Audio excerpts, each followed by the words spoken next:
वैभव, योगेश व सागर यांच्या वयाचे गुणोत्तर 5:2:6 आहे व त्यांच्या आजच्या वयांची बेरीज 143 आहे, तर सागरचे वय किती? आणि आपल्याला खाली 4 ऑप्शन्स दिले. अतिशय सोपा प्रश्न आहे. आपण आता जसं बघितलं सेम तसं. सर्वात पहिला काय बघायचं, त्यांची बेरीज दिली की वजाबाकी दिली आहे. इथे काय दिली, बेरीज, म्हणून या गुणोत्तराची पण बेरीज करायची.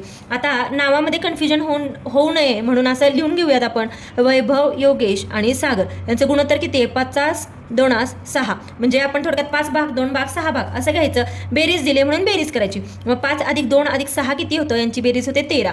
मग जर 13 भागाला 143 दिले तर आपण यावरून एका भागाचा काढू शकतो. कसं? 143 भागिले 13 करणार. 13 ने भाग जातोय. 13 × 13, हातचा राहिला 1, 13 × 13 म्हणजे एका भागाचं आलं 11. तर आपल्याला विचारलंय काय, सागरचे वय किती? आता इथं कन्फ्युजन व्हायचं नाही, कन्फ्यूज व्हायचं नाही. तर नेमकं ज्याचं दिले त्याचंच बघायचं. मग सागरचं दिले, सागरचा आहे 6 भाग.